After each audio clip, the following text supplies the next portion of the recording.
我们说的是登报道歉。关于您说的教委取消了您教师资格证这件事情，肯定不仅仅是因为肖楠这件事情，毕竟您平时也知道自己的所作所为，所以您还是先正式道歉吧。很好，罗律师，这件事就交给你来处理吧，谢谢你。再见，奶奶，随时联系啊。谢谢你，再见。新婚快乐！谢谢。那我们先走了。好，注意安全。慢走啊！拜拜。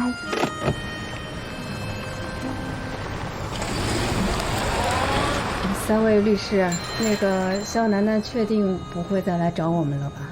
你们都已经当面道歉了，也承诺了要公开道歉，我想肖楠楠不会这样做的。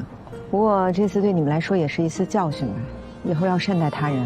我们回去就抓紧登报道歉，谢谢啊，谢谢，辛苦了。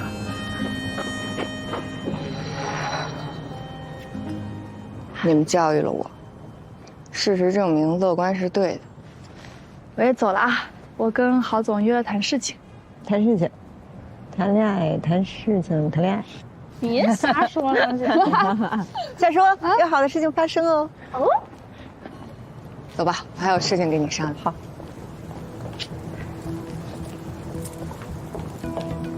没想到这个案子啊，把我们搞得这么被动。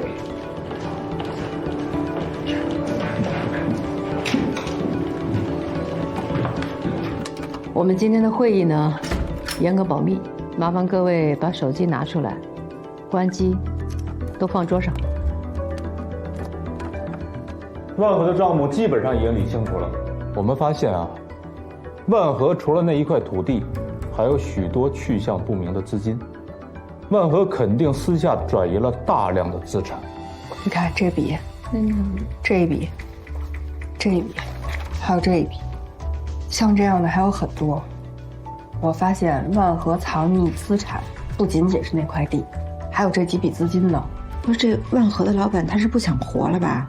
那我们现在面临的问题是，我们是否要向法院、公安机关举报，并向万和的全体债权人进行告知？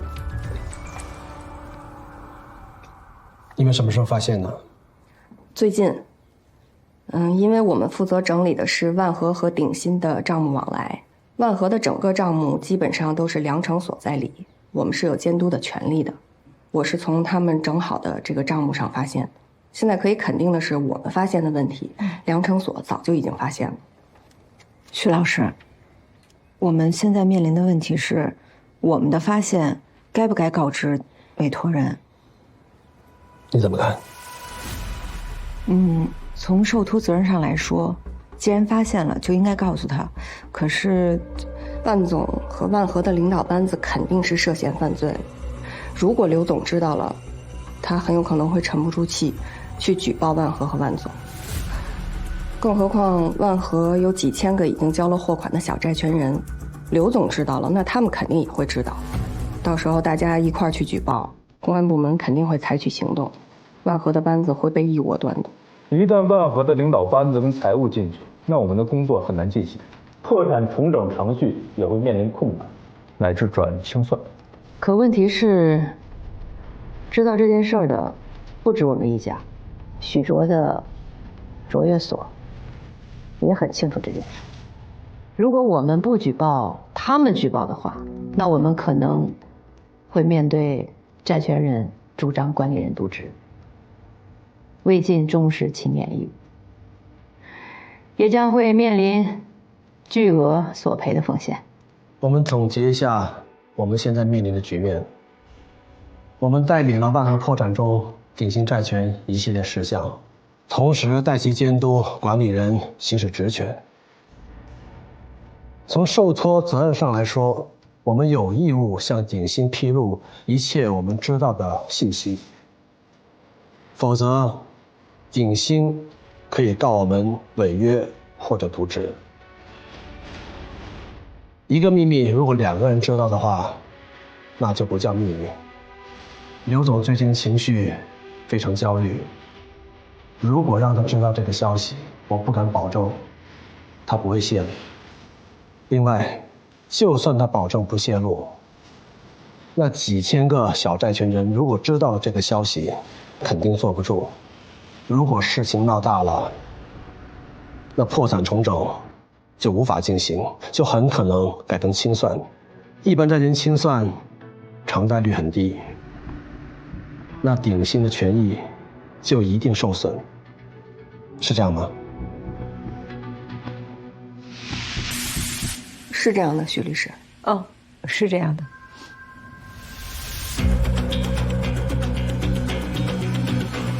都不说话是吧？行，那我来说，我们现在面临着巨大的法律风险。以管理人职责来说，我们要对破产财产负责，要调查清楚万和的财产状况，发现并撤销转移隐匿财产的行为。这也是法院和万和所有的债权人，包括众多交了钱却没有拿到货的小债权人，对我们最基本的要求。当然，对于万和转移财产的这种违法犯罪行为，我们有义务如实的向法院和公安机关报告。可是，一旦报了案，我们倾尽心血做的重整草案将胎死腹中，破产重整也将成为一个笑话。而且广大债权人的利益也得不到实质性的保障。所以，为了工作大局考虑，我们现在目前最好的选择就是暂时不报案。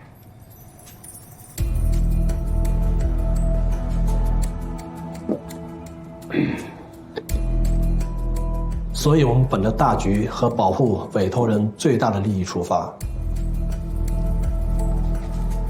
我们可以先看看梁成所怎么做，看看他们的目标是否和我们一致。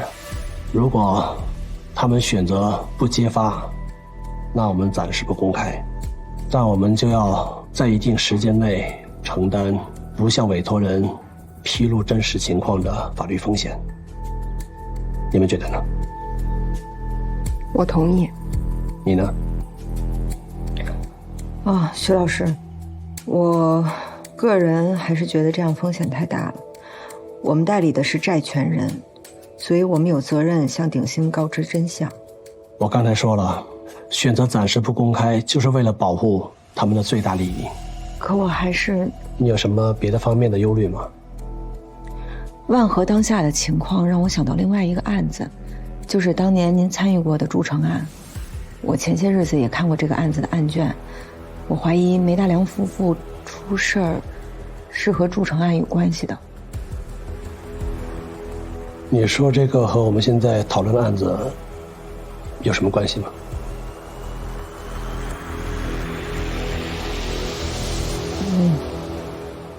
也是啊。哦，哎呦，我给忘了。徐老师，我这突然有点私事，我要马上走。什么事儿？家事。啊，对了，还有徐老师，刚才咱们聊的，我希望您还是慎重考虑一下。那我先走了，我先走了。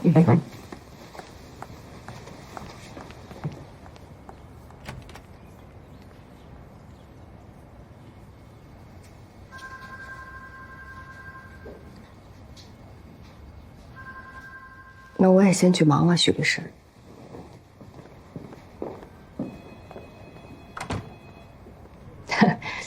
我怎么突然觉得我会是下一个梅大良呢？方律，只要能取得卓越所的谅解，我们双方行动一致，并且严格保密的情况下，不可能发展到那个地步。毕竟我们的共同利益是一致的。我的建议呢，是我们私下再找许卓谈谈。好，那我们就暂时不公开，但是同时呢，咱们得向法院和有关的政府部门报告，得到他们的谅解才行。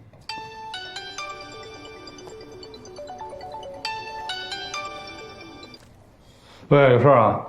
有事儿，陈硕，你在哪儿呢？我要见你。在忙呢。我不管你忙不忙，我一定要见到你。你在哪儿？我过去接你去。不用了，不用了。一会儿我自己去了。咖啡馆见好吗？行，咱一会儿见啊。别我。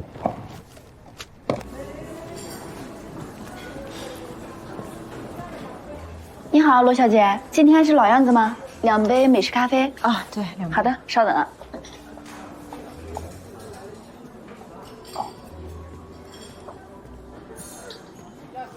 您的咖啡，小心点啊。从受托责任上来说，我们有义务向鼎新披露一切我们知道的信息，否则，鼎新可以告我们违约或者渎职。一个秘密2个人知道的话，那不叫秘密。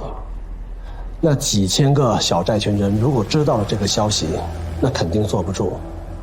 如果事情闹大了，那破产重整就无法进行，就很可能改成清算。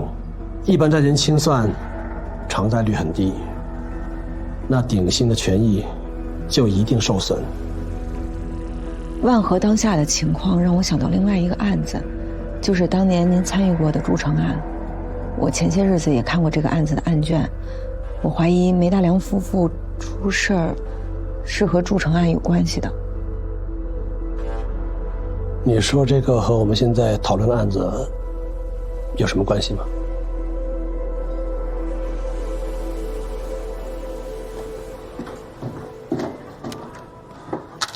我来了。怎么了？遇到事儿了？丧个脸。我是遇到事儿了，想听听你的意见。说吧。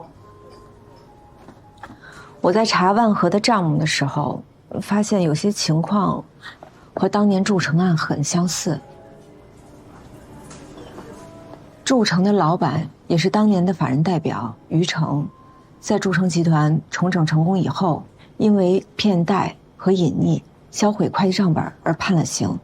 那他的这些犯罪线索，当年梅大梁在查账的时候，是不是也发现了？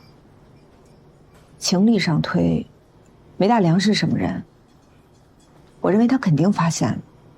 那他发现之后采取的行动又是什么呢？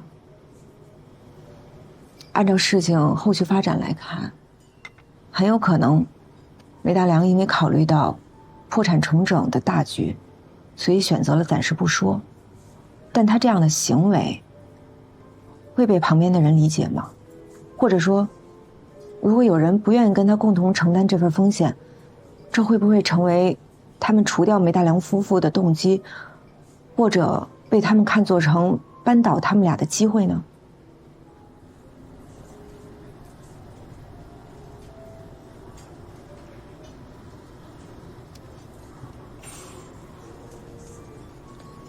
你是不是早就猜到了？当年是梅大梁夫妻2个单独做的这案子，那他们没让量程所任何一名律师加入其中。那如果他们知道这件事的话，会作何感想？而且，虽然梅大梁没让任何一名律师加入管理人团队，但管理人团队里边还有一个人。你是说许卓？我提醒过你了，他和梅大梁夫妇的案子有关系。可是他的利益应该和梅大梁是一致的呀。你说的利益一致呢，是目标一致，不是分配一致。有利益就有纷争。陆英子啊，我提醒你一点啊，如果你在万和这件事上已经查到什么东西的话，那你现在很有可能已经在危险之中了，你自己小心一点。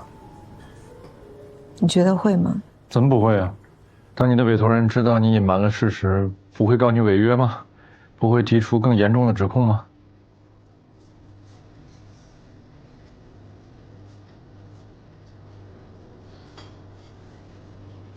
陈叔，你还会关心我啊？什么意思啊？没什么意思，我只是觉得你现在特别奇怪，我感觉咱们俩就像2个陌生人一样。哎，话说的好像俩人什么时候熟过似的。那庭上的时候打对头，生活中见面就对掐，那不是陌生人是什么呀？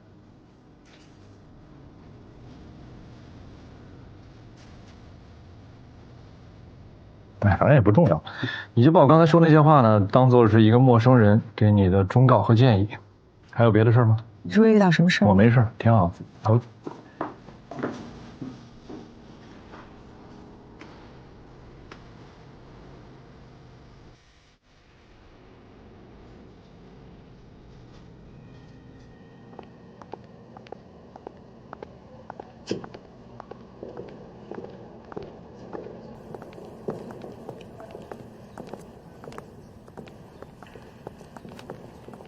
李律师，这个地方不错啊。朋友的会所，方律师，请坐。好。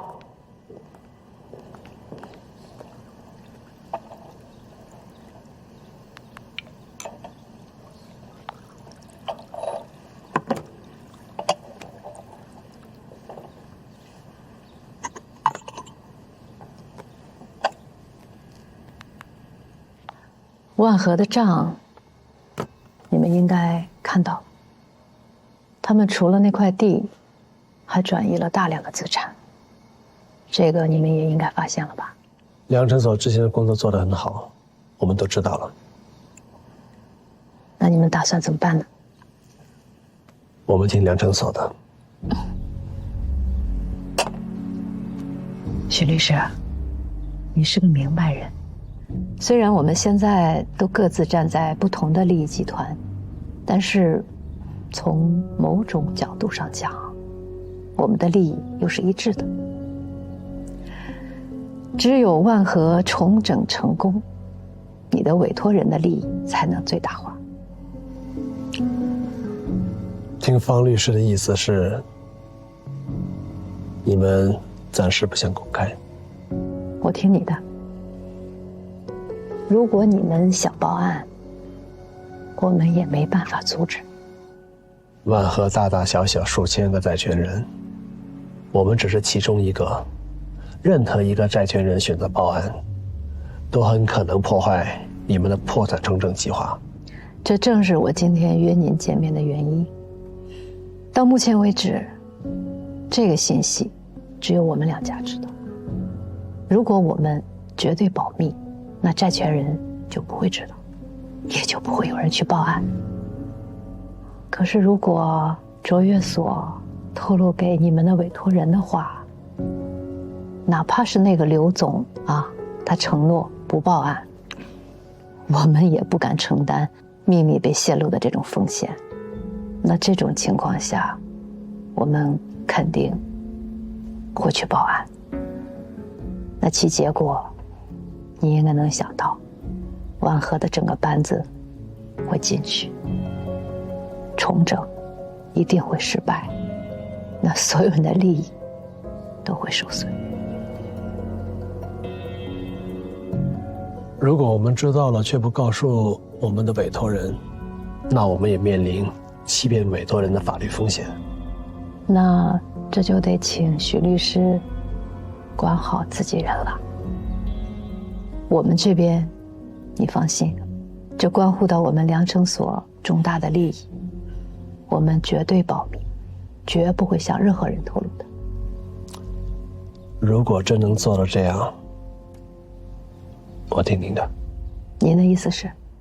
你们不报案，我们不报案，但是我们积极配合梁诊所的工作。将来，重整计划中，我们有权利要求我们的委托人可以首先拿到手偿。没问题，我们在设计方案的时候，尽可能的考虑进去。不过这个也要等着将来的债权人会议上表决通过才可以。那我现在理解的意思就是，许律师也同意暂时保密，不报案了。同意。合作愉快。合作愉快。方律师，这是我们第2次合作了吧？对了，之前你们所开掉那个罗英子，和我提过筑城案，他觉得梅大良夫妇出事和这件事情有关。是梅先生让他问您的？不是，他只是跟我说最近看了案卷，但案卷在你们所。他最近有跟你们借过吗？如果没有的话，那就要小心了。想想看，还有谁能够接触案卷？我知道了，我会管好自己。您那边？放心，我会解决好的。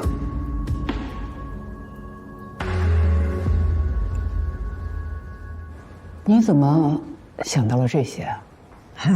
老故事总是重复上演嘛。良城所正在办的万和破产重整案，我们代理的是最大债权人。在这个调查中呢，我发现万和的老板转移了大量的资产，这就让我想到了筑城案。那当年筑城的老板有没有转移资产？那如果他转移了，您和于先生发现了没有？如果你们发现了，当时你们是怎么决定的呢？我们决定暂时不向社会公开。当年筑城的老板于成在海外注册了一个空壳公司，并转移了大量的资产。一旦东窗事发，债主们会立刻要求对于成采取强制措施，那样破产重整将宣告失败。为了大局，我们决定暂时不报案。即使我们后来出事，良城所接手，他们采取的策略也和我们一致。筑城顺利重整后，于成为了减罪，又把大量的钱转回了国内，尽最大可能的为债主挽回了损失。事后，良城所报案，将于成送进了监狱。这有没有可能会成为良城所某些人陷害你们的动机呢？或者说，其实他们一直就想扳倒你们，但是苦于没有机会，正好筑城案出现了，使得他们发现了机会呢？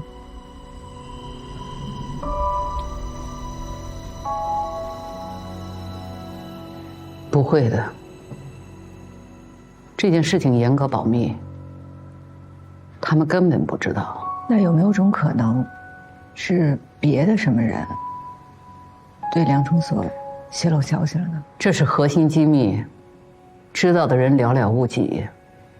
许卓呢？他知道吗？知道，他的想法和我们一样。他也同意暂时保密。当然啊，他的利益和我们一致啊。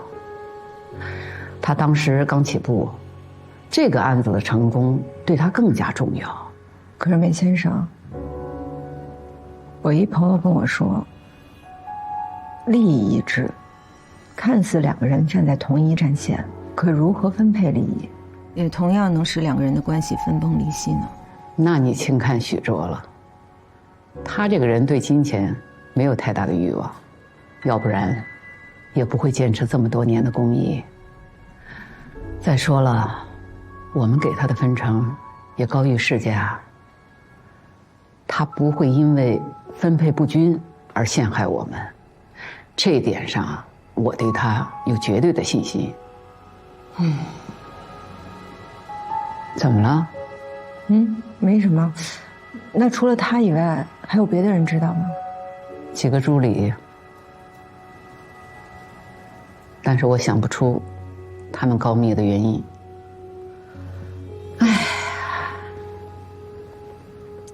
英子，我们对人性还是要保持基本的信心。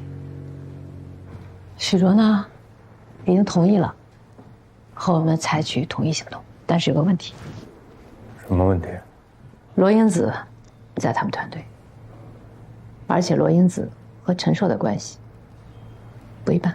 你是怕？从现在开始，万和的所有信息对陈硕一律隔绝。我希望你呢，侧面的去提醒他一下，他现在是良城的人，如果出卖良城的利益，就不要怪我们对他不客气。方略，你觉得对陈硕这种人刻意的提醒，好吗？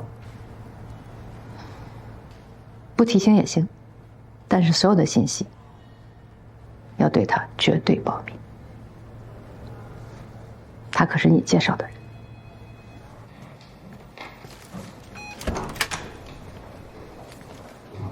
你上哪儿去了？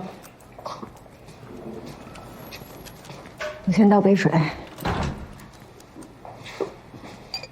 去了趟梅先生那儿，我征询了一下他的意见。那梅先生怎么说？他只是说从利益的角度出发，应该暂时保密。是啊，不管是出于保护咱们自己利益的目的，还是保护委托人利益，我们都应该保密。可是我还是不太放心。你是知道选择知情不报的风险的，而且你不觉得这跟当年那铸城案有点太像了？你去找梅先生不仅仅是这事儿吧？你看，就什么都逃不过您的法眼。哎，我承认，想到梅先生遭遇陷害呢，我下意识的就怀疑徐老师当年可能牵扯其中。不过，事实证明，可能我也是想多了，因为梅先生说，陷害他们的不可能是徐老师。梅先生为什么这么肯定呢？因为梅先生说，徐老师当年是完全赞同他们的处理方式的，而且徐老师也不是一个因为利益分配不均而摆不清自己位置的人，更何况，徐老师是因为梅先生才加入他们的管理人团队的，是因为有梅先生在扶持的。所以说呀，梅先生对徐老师是有绝对的信心的。他是你们的人，怎么防范他那是你们的事儿。我只能说，别怪我没提醒过你。我这边我有办法，请你放心。好，就这样。徐老师，东西我都给您收拾好了。今天晚上我还加班吗？不用了。好。对了，帮我看一下罗律师在不在？如果在的话，让他上来一趟。徐老师。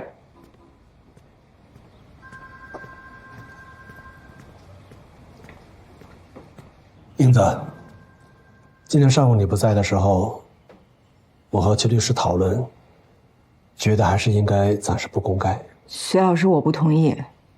2亿的资产不是小数目，我们是鼎新代理人，按照受托责任来说，刘总理应知情。我们知情不报，那这个风险实在是太大了。而且作为团队负责人的您来说，那铸城案就是前车之鉴啊。谢谢你担心我。当年追随梅先生夫妇参与铸城案，也面临过同样的问题。梅先生夫妇的做法是选择暂时不报案，从各方的利益角度来看，他们的判断是正确的。我作为团队负责人，我也要为你们每个人的利益去考虑。英子，我会督促重整管理人团队，也会尽可能多的追回已经被转移走的资产，同时也会跟刘总去解释。可我还是觉得这样风险真的是太大了。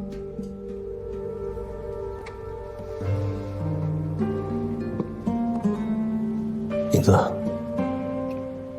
我得提醒你一下，鼎新案的负责人是我，鼎新是我们卓越所签的合同，你们只是加入我的团队，为我提供服务，这个决定还是应该由我来做。从法律层面上来讲，这件事情因为我做出的决定而引起的任何法律风险，都是由我个人承担，不涉及到其他人。希望你们能够相信我的专业判断。我们现在最好的选择，就是做好我们的监督工作，让破产重整的方案能够顺利通过，让我们当事人的利益能够最大化。这件事儿我还是持保留意见吧。即便您说这责任由您个人来承担，可是您将承受的法律风险那也很大呀。我们不说这件事情了，就听我的吧。好吧，那徐老，我先走了。英子啊，再耽误你点时间。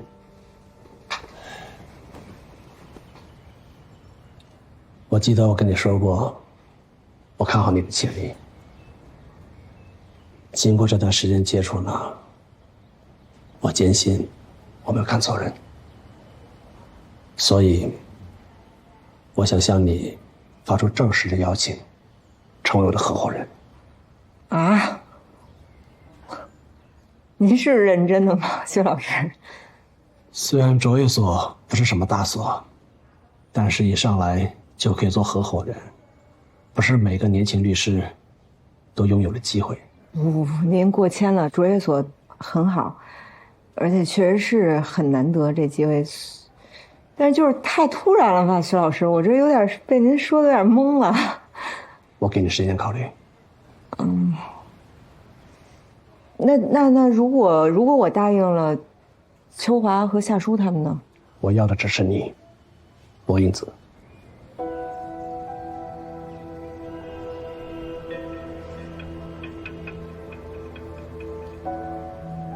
徐老师，我们3个人是一个团队，其实就是创办樱花所之前，我们仨就在一起了。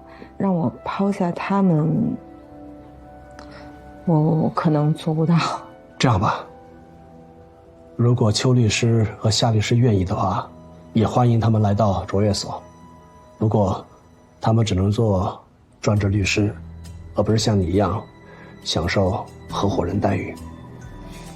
那这对他们来说就不太公平了。我们都是律师，知道这世界上没有绝对的公平，本质就是得失而已。如果能得到你，我不介意被人骂不公平。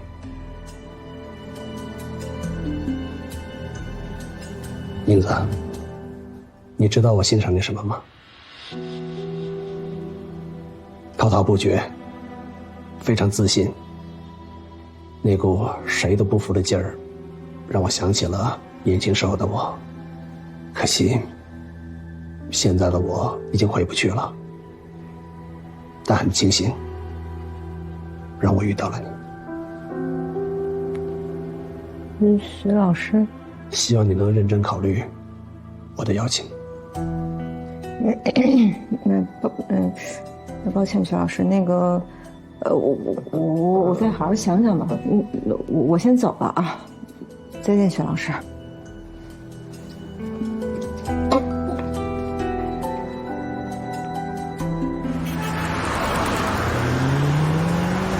我想向你发出正式的邀请，成为我的合伙人。虽然卓越所不是什么大所，但是一上来就可以做合伙人，不是每个年轻律师都拥有的机会。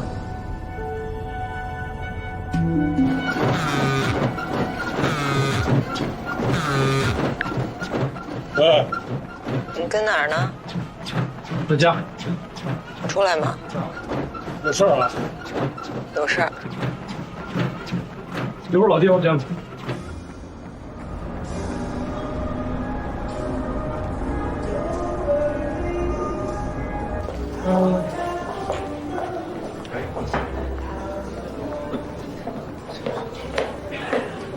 喝点什么？随便。服务员，你好，来一杯一样的。好的，谢谢。我脑子不太够使了，想借你脑子用用。有个事儿想不明白。说吧。许卓想让我加入卓越所，并且许诺我一旦加入，就让我成为合伙人。接着说吧。当然，他也邀请了秋华和夏舒，但是没有许诺他们成为合伙人。所以我就想让你帮我分析分析啊，如果换做你的话，你会怎么选？你让我来帮你做选择？对，如果是你呢？这事儿关系到你们樱花所的未来，你要找着去商量的人应该是秋华不是我呀。陆英子啊，你是不是跟许卓表态了，不赞成万和转移资产的事保密啊？那不就很明显了吗？许卓拉你入伙就是想堵你的嘴，那你现在已经知道他的真面目了，为什么还偏把我拉出来求证一下？因为我已经向梅先生求证过了，我试探地问梅先生，许卓向量程所泄密的可能性。梅先生不这么看，你说的那个目标一致不代表分配一致的理论，梅先生也不认可。因为梅先生觉得许卓不是一个因为钱会害人的人，而且梅先生说，他给许卓的分配比例比市场价要高。那你认同吗？我的这个理论，目标一致不代表分配一致。我也不认同，起码是当下吧。就好比万和这个案子，我就不是为了利益去的，因为我想把我们这个律所办成。好，你不为了利益，那许卓呢？许卓接这个活是不是为了利益啊？不是，做慈善，搞公益。换个思路，咱不聊许卓，聊聊梅大梁吧。你觉得现在的梅大梁和以前的梅大梁是一样的？原来的梅先生，我们上学那会儿跟现在一样啊。往前倒，往前。以前的梅大梁夫妇呢是何等人物啊！从那么著名的红圈所净身出户，创立了量程所，不说一手遮天吧，但一定是飞扬跋扈，说一不二吧。飞扬跋扈，梅先生可能吗？怎么不可能啊？他经历了家破人亡，甚至自己的律师资格都被取消了，还是现在的这种气势，你自己想想。然后呢？然后就是这个案子呢，我做了很多的研究。铸成案其实最开始就是梅大梁夫妇，他们两个带着自己的助手做，工作量太大，他们消化不了，甚至找了像许卓这样的小律所，也没让量程所的其他合伙人碰。这个案子最终管理人团队有3000万的利润，3000万。如果不是梅大梁夫妇出事的话，除了30%上交律所，剩下的全都是梅大梁夫妇的。那你说他们的大碗吃肉，其他量程所的所有人连汤都喝不上。哦，有一个人喝上汤，许卓。许卓喝的，这个呢是梅大梁夫妇赏赐给他。那我想问你啊，赏赐别人的人，你觉得真的能看到被赏赐人的真面目吗？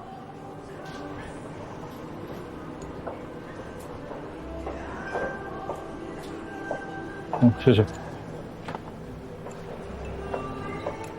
反正我把该说的呢都说了，如果你不相信的话，当我没说。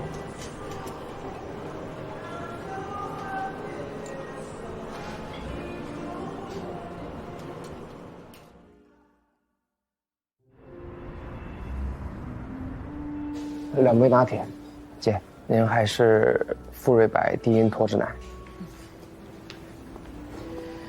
小磊，你还记得我爱喝什么？是不是夏叔提前给你复习功课了？和我可没关系。好嘞，你的情况我都跟兰姐说过了，你就直说吧。姐，您看一下，这是我能给出的最高的价格了，里面还增加了一些对您有利的款项。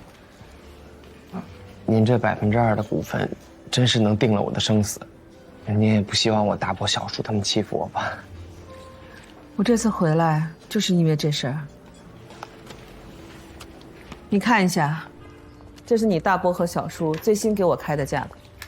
你如果能比这个高，我就给你投票。这怎么比上次还高啊？他们能拿出这么多钱吗？你别怪我坐地起价，这可是我全家的养老钱。我做的呢，就是一锤子的买卖。你之前如果就跟我开价，那我早就卖给你了。只要你拖到现在，我也没辙呀。兰姐，虽然新城的债追回来不少，但是比起负债来说，还是九牛一毛。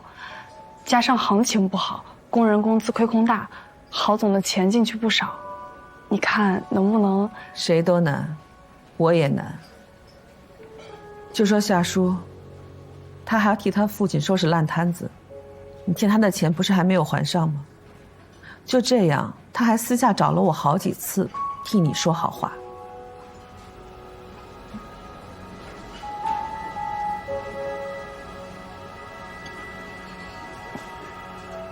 这样，姐，钱我去凑。但是在那之前，您能不能别跟我大伯他们签约啊？好，那我就等你10天。明天的报告，你们要好好的准备啊，争取拿一个好成绩。老师再见。哎，林先生，秋华，哎。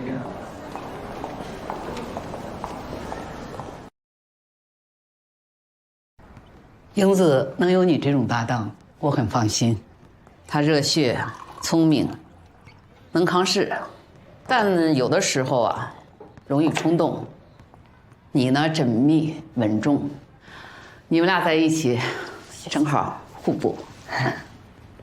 谢谢您的夸奖。有事啊？梅先生，我是为筑城案来的。有什么问题啊？我就是觉得有点奇怪，像筑城这么大的案子，管理人费用最后有3000万之巨，哪怕量城所的人都参与，每个人所得的利益也是巨大的。那为什么您和您先生当年没有用所里自己的人，而是除了自己的助理以外，找了刚重获自由的许卓律师呢？工作需要。是吗？我们夫妻都很欣赏许卓，当时呢，他刚好成立自己的律所不久，你也可以理解为是提携后进吧。只是这个原因吗？你以为呢？如果您说是这个原因，那我就接受。怪不得英子欣赏你啊。我是最好的配角。好吧，我承认，在这件事情上呢，我们有做的不妥的地方。人啊，总是事后才能看明白。当年，我们夫妻俩从原来的律所辞职，带着几个不得志的学生，同心戮力，有了后来的量城所。我们把自己看成是律所的主宰，学生们的主人。现在回想，这种权威很愚蠢，它限制了学生们自由的发展，也击碎了我们之间的尊重。学生们任何自主的想法，都被我们看成是忘恩负义。那个时候，我很膨胀，杀伐决断，好像都在我的唇齿之间。就是在这个时候，筑城案来了。喂，徐老师，今天怎么没来？抱歉，徐老师，我家现在临时有点情况，我这2天可能都过不去了。这样，那加入卓越的事情考虑怎么样了？对不起，徐老师，我可能还得再需要点时间吧。我这儿还有点忙，我就先不说了哈，再见。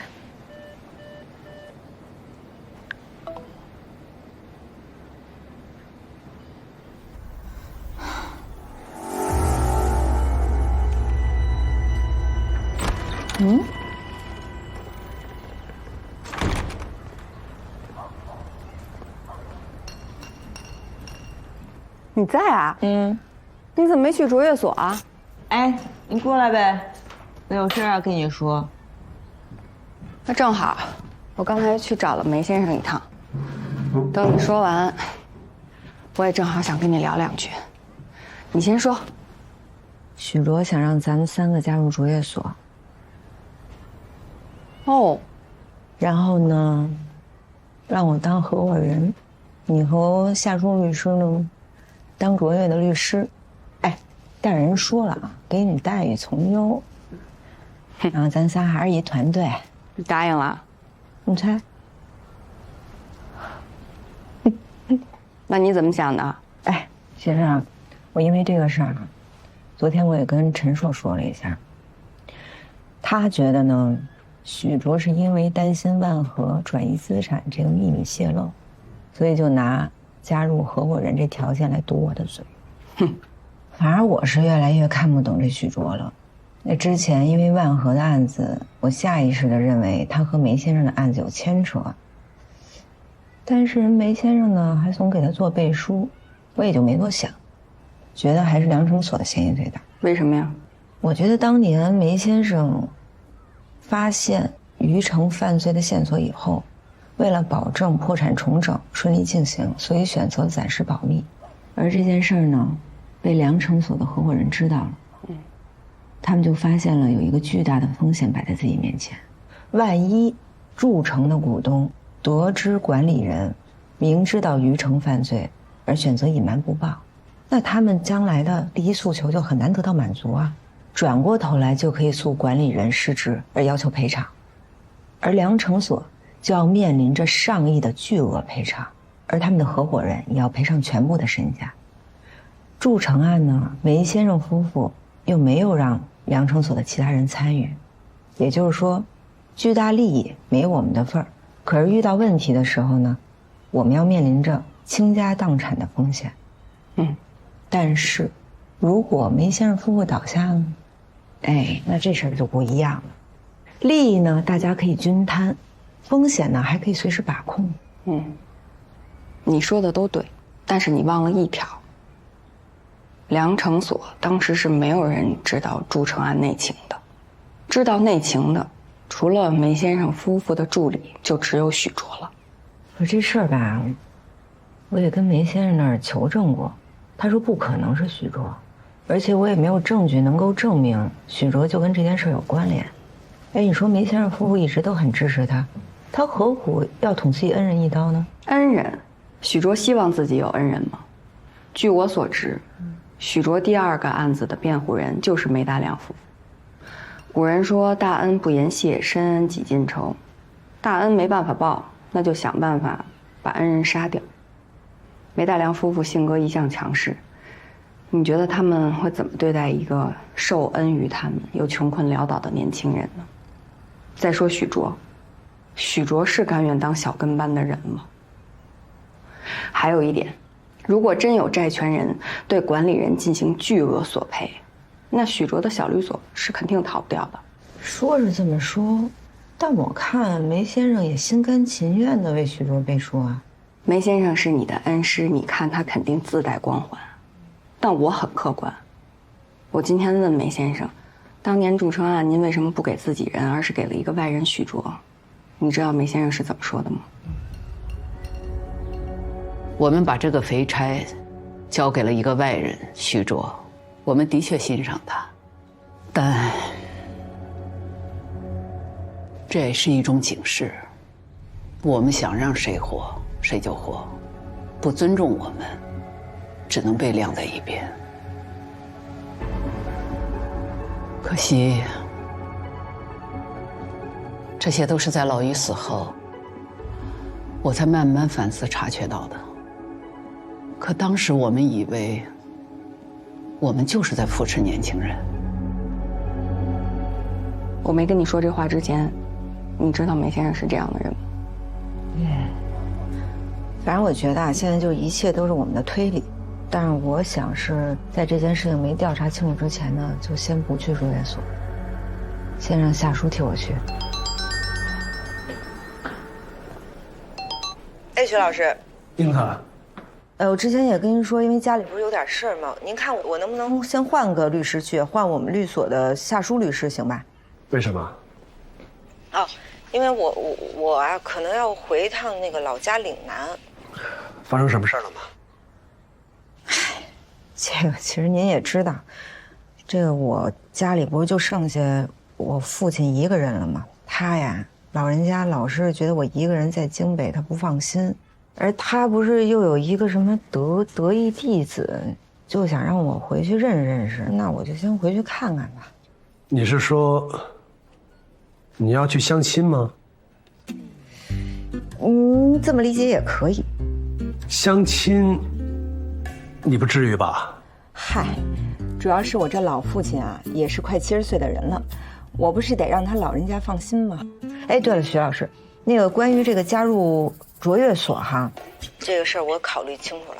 那结果是什么？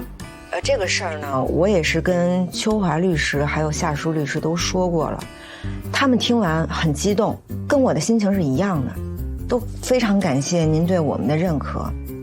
但是你也知道，我们这3个女孩，就有时候想的也比较多，因为我们就总觉得放不下我们这个小律所，所以呢，也算是做了一个很艰难的决定吧，就是我们就先不加入卓越所了。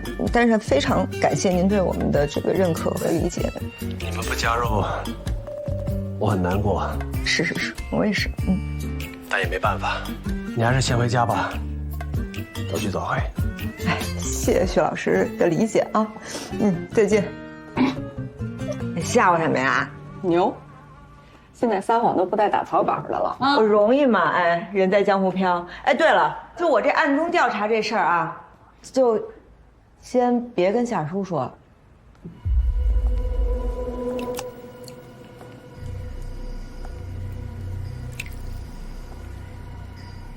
他又提起祝成案了。他怀疑梅大良出事和祝成案有关，他担心我会像梅大良当年一样有危险。你搪塞过去了吧？暂时消除怀疑，但对是否公开万和转移资产的事儿，他还是模棱两可。我拿不准他，你还是尽快解决陈硕吧。我提醒一句，他和陈硕的关系非同一般。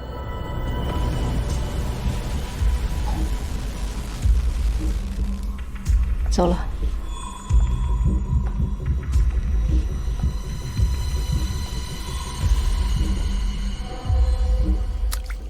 夏舒，我们俩把钱借给你，你就别犟了，行吗？不行，罗姐的钱都投在所里了，你的钱也有自己的用处，我不能要这笔钱。我也帮你算了，郝磊呢目前欠咱们121万，这还只是第一笔，全部的欠款呢至少有200万。按照你的提成的话，你爸那笔钱应该能凑个大头。你算少了，还有滞纳金21万呢，这笔钱必须要，记住了吗？我知道，不过这次郝磊手头的钱估计都得上供给张兰姐。你一穷二白的，还担心上大少爷了，他用得着你操心吗？卖2套房子钱就出来了。就算是卖房也没这么快出手的呀，过几天就是股东会了，之后我再问他要吧。哦，对了，夏舒，那个我忘了个正事儿，卓越所那边那案子啊，我暂时不去了，还得麻烦你去卓越所跑几天，行吗？是去徐老师那儿吗？是，郝磊那边是不是就剩张兰的事儿了？你有空吧？他不还我钱，我搭理他干嘛呀？晾一边得了。正好我还没跟徐老师工作过呢，去体验一下。你跟一2进宫蹲过看守所的体验什么呀？他天天猫在办公室里装高雅，咱们呢天天起早贪黑的，你最好别期待。那个债权人会议马上提上日程了，确实有点着急，要不你就明天去吧。好，那我先下班了，我回去准备准备。不是，明天去，你现在下班，才1点多。我想去做个脸，我之前办的卡还能再做几次呢。谁让我有求于你。我走了，拜拜。拜拜。刚才还为钱发愁呢，这就做脸去了。这许卓还真是人见人爱呀。那现在烦心事儿也一堆，我宁可他多去看徐老师2眼，分散一下注意力。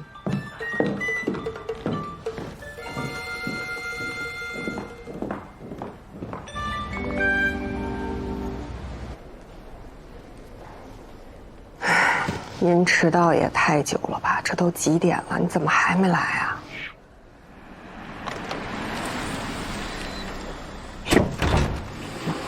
小姐，请问你有预约吗？啊，我们一起的。啊，你怎么才来呀？堵车了。徐老师来了吗？早来了，快走吧。给。不是大小姐，您干嘛呢？啊？你都迟到了不知道啊？我第一天过来上班，肯定要给徐老师留个好印象呀。你看人都笑话了。你这打扮的花枝招展的，你是来工作的吗？这给谁看呀？啊，好了好了，我哪花枝招展了？这叫注重仪容仪表。受不了！徐老师啊，你行了，快走吧。徐老师，咱们又见面了。你是？您不记得我了吗？我之前和罗律、秋律去过您的公益活动，我还跟您合过影呢。夏律师是来接替罗律师工作的。欢迎。不过，之前的工作都是你和罗英子在干，现在突然间换人。放心吧，徐律师，我们夏律师的脑子就像计算机一样，所有的法条都能过目不忘，倒背如流。工作能力您完全可以放心。行，既然你们坚持要换，那就换吧。不过，在权申报确认之前，所有的账都要弄清楚。没问题，走吧。那个徐老师，我上次想找您签名，但是没来得及让您帮我签。我这次特意把您的照片打印出来了，您看能不能帮我签？不必吧。没事没事。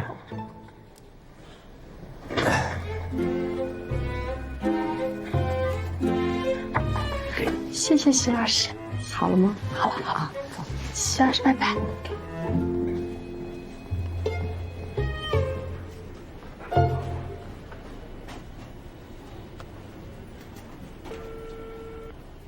方律师，罗英子突然间不干了，来了一个叫夏舒的，我想跟你打听一下，这个夏律师，他之前是你们所的吧？夏舒啊，这个女孩你不用担心，她当时来我们所是因为她父亲的关系，后来她爸爸不是出事了吗？我们也不敢再留她呀。哎呀，这个孩子呀，挺简单的，就是个背书的机器，喜欢背法条。办案子，他可真没办过什么案子。你就把他办公室的网速提得快一点，让他尽情的玩游戏就行了。行，我知道了。闲人是最好养的，先这样。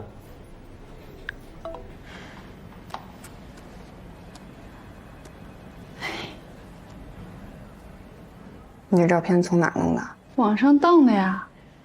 我找了好多照片，最后选出这张最帅的。喂，你快好好算了吧，你来是工作的啊，不耽误。夏律师，徐老师，新环境怎么样？挺好的。徐老师，你快坐，我给你倒水。许律师，您来的正好。鼎新有一笔债权，现在账是对不上的，我正好想请教您一下，就这一笔。跟最后这个总数。行。你们这的网速够快吗？啊，什么意思？挺好的，我刚看了一眼，工作肯定是够用的，打游戏差点。要不要在这儿再加个路由器？不用了，我们是来工作的，又不是来打游戏的。工作要做好，游戏要打好，还有哪个？徐老师。宁山的高律师和贾律师到了。行，知道了。那这些晚上再说，你们先忙。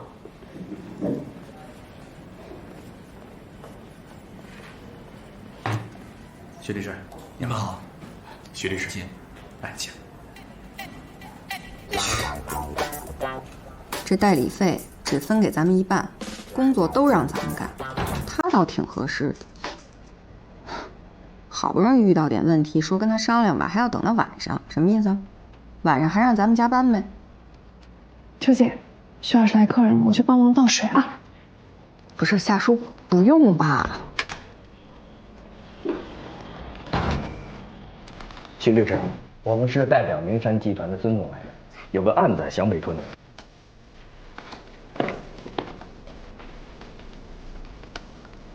您喝水。哎，谢谢。徐律师，谢谢。我们想委托您起诉梁成锁。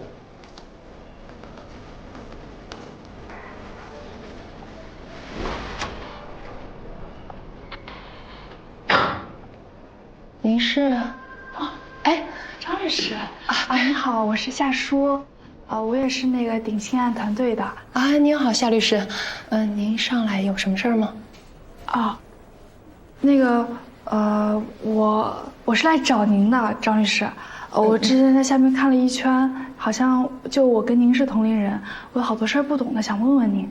我可以加您微信吗？当然可以啊。太好了，我想明白。好。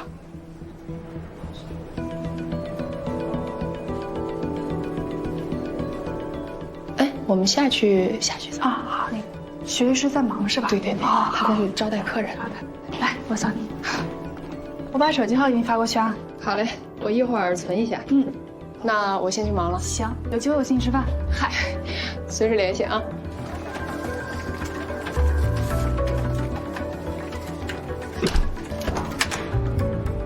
夏叔，不至于吧？我们来这里是工作的，不是给他们当服务员的。秋姐，你没注意到刚才来的徐老师的客人是名山的吗？名山的，他们来干什么？我刚才在门外偷听了一会儿，好像名山集团的人要找徐老师起诉良辰所。起诉良辰所？我怎么记得名山这个案子是陈硕代理的呀？名山起诉良辰所，会不会是冲着陈硕来的？但是我确定，我听到的就是他们要委托徐老师起诉良辰所。徐老师接没接我没听到。行，夏叔，你这趟没白来啊！这件事情你得好好留心，继续观察。万一许卓要是代理了，咱们就马上告诉罗云子。哎，对，罗云子跟陈硕的关系，你早就知道了。那当然了，所以我才敢给徐老师献殷勤。夏叔，以后谁要是敢小看你，就是瞎了他的狗眼啊！比如我就瞎了好几回。来，继续给我好好演啊！就当着他面演，就像刚才那样。没问题，包在我身上。这张还是帅呀，你比他帅多了。要求返还律师费，这个不妥吧？人家代理你们打官司，这官司打赢了，你们想要回律师费？徐律师，不是我们不想付律师费啊，而是这位陈律师趁火打劫要得太狠了。再说现在我们双方已经和解了，用不着律师了，他还想按原来的要。这不也是你们之前同意的吗？现在市场经济。你们能不能有点契约精神？徐律师，这还真不是我们不讲契约精神，实在是这个陈律师啊，他胃口太大了。再说了，他不经过我们同意就擅自从共管账户里边提款，这事儿做的有点太那个了。良辰所的陈硕，是。这人我认识，挺难缠的。这个陈律师偷奸耍滑。本来我们也不想赌这口气，好话说尽了没有用，有事根本不商量，直接从账户里提钱，根本没把我们放在眼里。就是说，开了共管账户，他没通过你们，然后把你们的权限给撤销了，自己从账户中把钱转走了，对吗？就是这么回事。所以啊，我们觉得他违规了。这就要看你怎么理解了。转走560万。数额不小，这还只是第一笔钱呢，他坚持索要全部律师费。那你们为什么找我呢？是因为我比他便宜吗？哪里，因为我们知道您3年前和陈硕打过一起合同纠纷案，当时您赢的陈硕是哑口无言，我们都非常佩服。我们孙总还知道您之前代理过我们公司和茂源的官司。那回您代理的是茂源，从那次开始，我们孙总就知道您的厉害了，所以这次我们孙总无论如何也要请您来帮我们。找我代理可以，代理费我要560万，1分不少。可是我们要的钱就是560万，这就看孙总的诉求是什么了。是想要追回这560万？还是想出口气。如果是后者， 560万，就是我的代理费。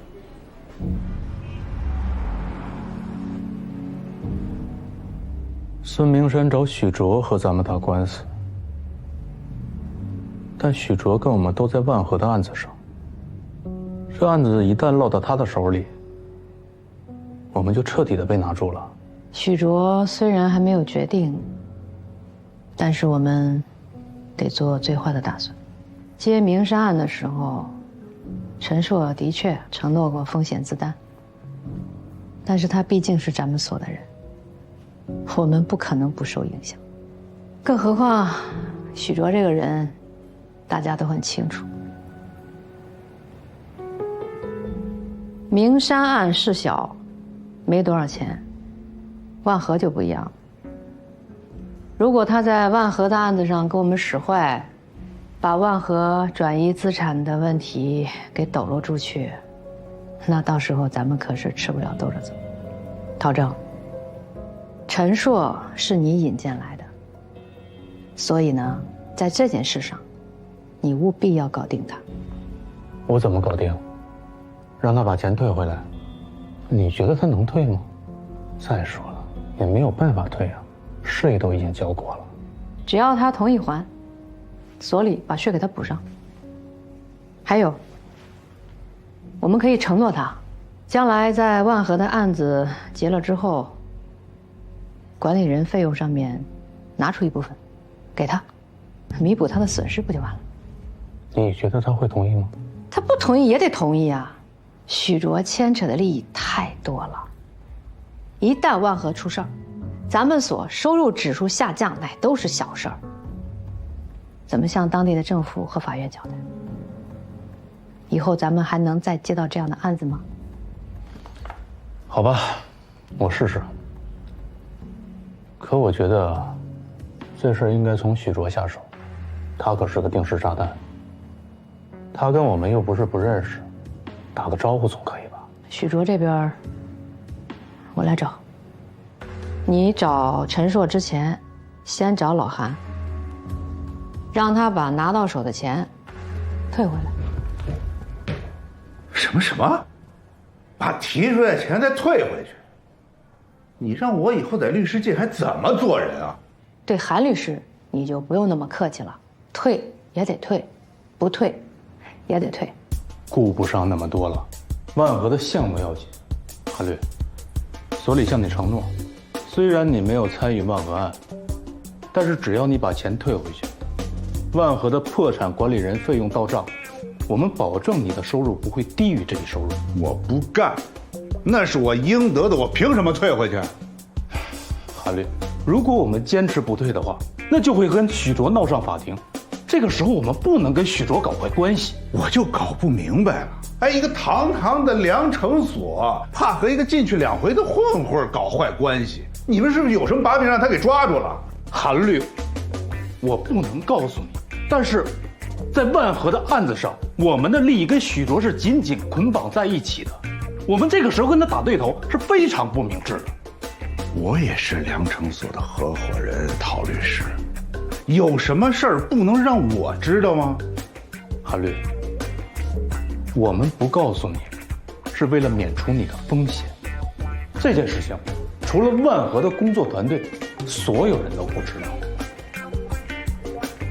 我来就是通知你把这笔钱退回去。为了这个项目，我们必须在这个案子上让步。你也是合伙人，要为整体利益着想。行，只要陈硕退，我马上就退。韩律师，郝律师，这个案子是陈硕的，我只不过是配合，代理费也是他拿大头，他不退我退，那不成了我逼着他退吗？我做人不能这么做呀。韩律，老同志了，做个表率嘛。我都这么表率了，还不行啊？为了万和项目，我牺牲自我，你还让我怎么表率？我表率了，把陈硕晾在那儿。做人不能这么做，你可以，我不行。我还是那句话，钱我可以退，只要陈硕退了，我马上就退。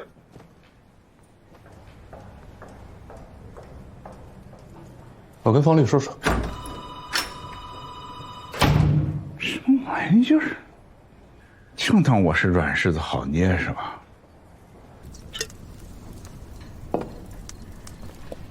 谢谢。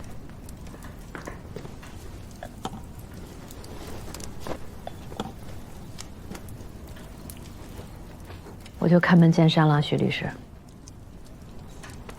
我不希望你代理明山案。为什么？在万和项目上，我们可是一条战线上的。位置不一样，责任是不一样的。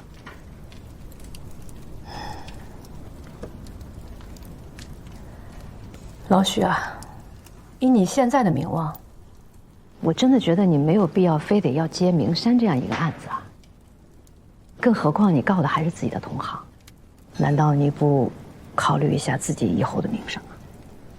我早就名声狼藉了，不怕。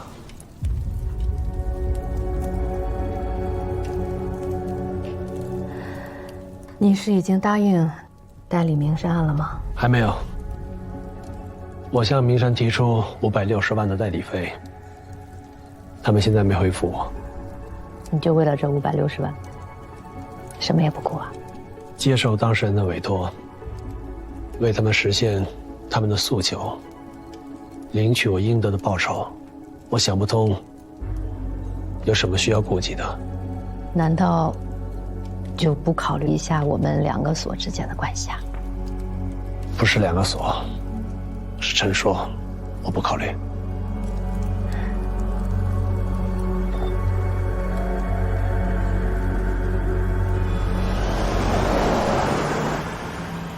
杨先生，这胜诉了高兴啊？是，不能高兴，对方肯定得上诉，咱得集中精力打2审的。但是呢，我的这代理权限呢，就到1审结束，所以2审您这边来委托我吧。当然，陈律师，2审要多少钱？您说个数呗。多少钱？打8折啊？我徒弟说打8折不用，这样子2审呢没有那么难，咱就对折吧，5折行不行？那多不好意思。可以，没问题。就是啊，陶律师早，我给你介绍一下，陶律师，我们所的金牌合伙人。你好，杨先生。杨先生，那这样，那就没任何问题的话，我就让助手把这合同起草一下。明天您受累来签一下，行。行，陈律师，那您先忙啊。明天我再来。好，麻烦啊，还得特地过来一下。再见，杨先生。再见。当事人走，替师傅送一下。去送一下。有事啊，唐律师？没事儿，刚来，看你在，就来跟你聊会儿。你的办公室有点小啊，下一次合伙人会议跟他们说一下，给你换一个。不用，我跟方瑞坐着挺舒服的，不用换。毕竟你给所里也创造了不小的价值啊。就这事儿啊。陈硕，你来良城所是我引荐来的，来了，感受如何？我觉得挺好，挺自在，挺随意的。你自在，我可没那么自在。我引荐你来的，在某种程度上来说呢，我就是你的保证人。万一你有什么事儿，最先为难的是我。陶律，咱有话直说吧，好吧？陈硕，明山集团委托卓越所的许卓起诉我们所，要求我们返还那笔律师费。许卓？当然啊，现在他们还没有谈妥，但我听说孙明山是奔着许卓去的。我也觉得他们早晚会接这个案子。没想到吧？是没想到，那也不太意外吧？这是先生他能干出来的事儿。许卓这个人啊，挺厉害的，你可能不了解，但我了解。只要他觉得有必要，他可以对任何人下手，而且毫不留情。他能对任何人下手，我知道；他毫不留情，我也知道。那你刚刚说这厉害吧？我还想亲自领教一下。要说起来呢，明山集团背着律师跟对方谈和解，出卖律师的利益，是缺德。但我们没有经过对方的同意，提取了高额的律师费，也不是无可指摘的。前面他们要求返还，我们挡住了，但万一将来许卓代理他们，那情况可就复杂了。有什么好复杂的？这事实不是挺清楚的吗？还有我就不太明白了，曹律师，这许卓不还没代理名山的吗？咱所里面或者您用那么紧张吗？我们可以不紧张，但是我们要做好最坏的打算。陈硕，你知道吗？万和案，许卓代理的是最大的债权人鼎新，万和所有事情他都知道。哎，可以说跟我们所是互相掣手的关系。如果真的在名山案跟卓越所闹翻，势必对万和案是灾难性的影响。兄弟，万和案的管理人团队是我挑的头啊，所以呢，从长远来看，也为了顾及你兄弟的颜面，所里跟我本人希望你把那笔律师费给退回去。当然啊，所里也保证，在你退回钱的前提下，所里跟我会代表你去跟名山集团交涉，最大限度的保护你的利益，可以吗？看在你兄弟为难的份上。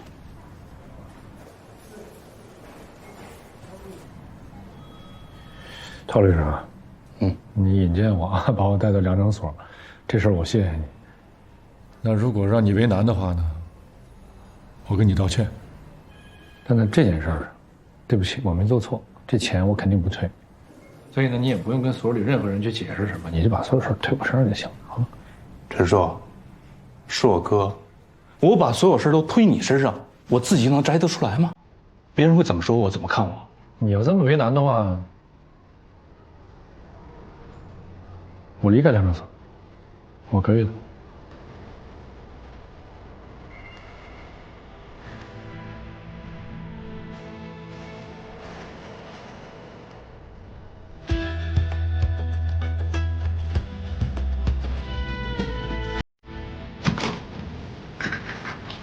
听到了？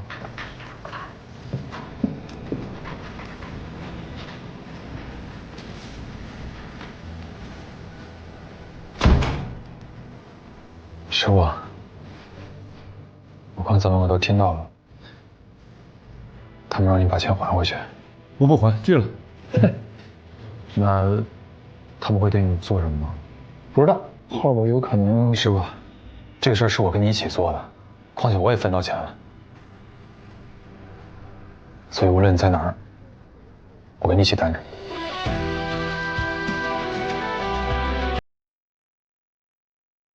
知道了，谢谢你，小伟，去忙啊。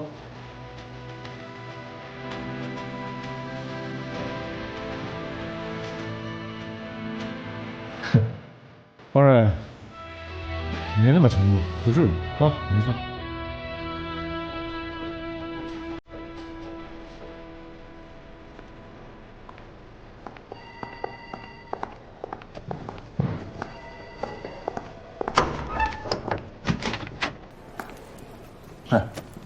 找他谈了吗？谈了。还是不想退呗？好心好意的把他请到所里来，这来了以后，干的叫什么事儿啊？方律，你要这么说，对他可就太不公正了。我刚才也算了一下，不算这100多万，他给咱们所创造了小300万的价值，带来的麻烦比这大多了。这钱呀，他真得退。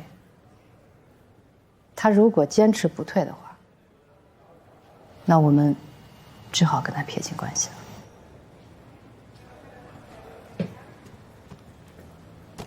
方律，他毕竟现在是我们所的律师，这个关系撇不清的。要不然，你找他谈谈。人是你介绍来的，现在出了问题，我来擦屁股。喝你的奶吧。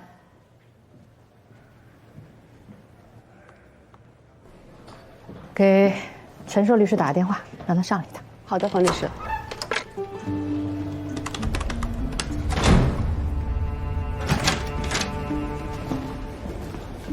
是我跟你一块儿去。没事，我自己去。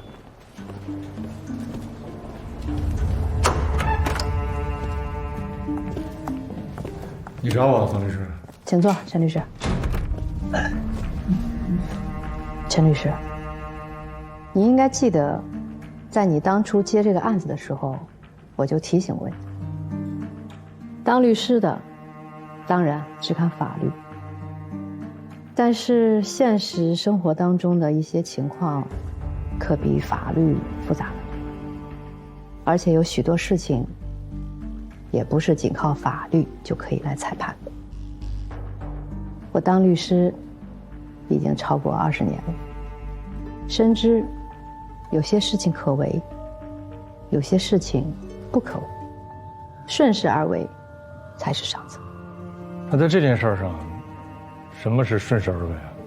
退钱，不要和不可名状的事情连着来。你这次在这个案子上受的损失，所里今后一定会补给你的。我现在就给你保证，万和的项目你没有参与，但我可以在名义上让你加入万和的管理团队。你也不需要做什么事情，将来分配的时候，你就和其他人平均分配，好吗？我拒绝。